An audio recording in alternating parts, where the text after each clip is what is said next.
আসসালামু আলাইকুম রহমাতুল্লাহ। আল আহাদ সেন্টার থেকে আপনাদেরকে স্বাগতম। গত পর্বে আমরা সূরা আল ইমরানের ১৬ থেকে ২০ নং আয়াতের বাংলা অনুবাদ ধারাবাহিকভাবে আপনাদের সামনে উপস্থাপন করেছিলাম।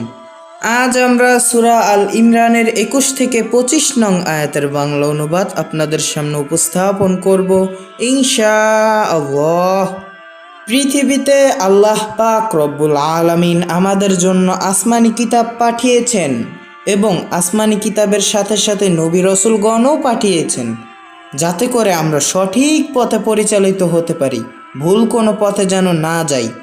এখন গুরুত্বপূর্ণ বিষয় হচ্ছে যে নবী রসুলগণ আমাদের মাঝে নেই, কিন্তু আল্লাহর দেয়া আসমানি কিতাব তো আছে।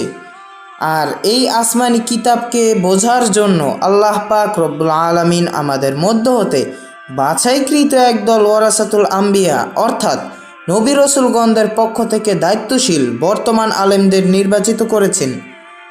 কিন্তু দুঃখজনক ব্যাপার হচ্ছে যে এই বর্তমানের আলেম সমাজ অধিকাংশই ক্ষেত্রে তারা আসমানি কিতাবকে যেইভাবে প্রচার করার উচিত তারা মূলত সেইভাবে প্রচার করছে না।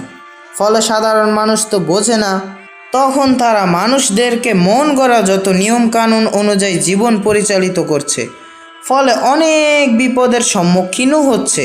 চারদিকে শুধু অন্যায় জুলুমের মাত্রা বেড়েই চলেছে।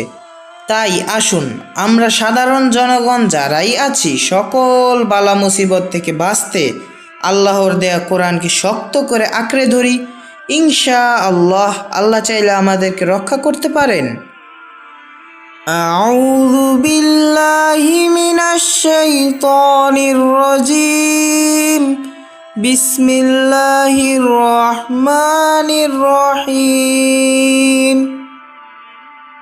যারা আল্লাহর আয়াতগুলো অস্বীকার করে এবং অন্যায়ভাবে নবীদেরকে হত্যা করে এবং মানুষের মধ্য হতে যারা ন্যায়ের আদেশ দেয় তাদেরকে হত্যা করে, আপনি তাদেরকে বেদনাদায়ক শাস্তির সুসংবাদ দিন। ইহকালে ও পরকালে এদের আমল নষ্ট হয়ে গেল, তাদের জন্য কোনো সাহায্যকারী নেই।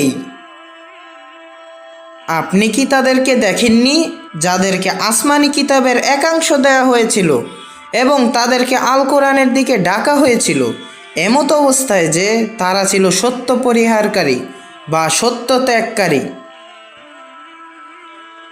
এটি এজন্য যে তারা বলতো, নিশ্চয়ই গোনা কয়েকদিন ছাড়া আগুন আমাদেরকে স্পর্শ করবে না। তাদের দিনের মধ্যে তাদের মিথ্যা রচনা তাদেরকে প্রতারিত করেছে, বা তাদের দিনের ক্ষেত্রে তাদের মিথ্যা রচনা তাদেরকে প্রতারিত করেছে। কি অবস্থা হবে যখন আমি তাদেরকে একটি দিনে একত্রিত করব যাতে কোনো সন্দেহ নেই এবং প্রত্যেক মানুষকে তার উপার্জনের প্রতিদান দেওয়া হবে। তারা অত্যাচারিত হবে না,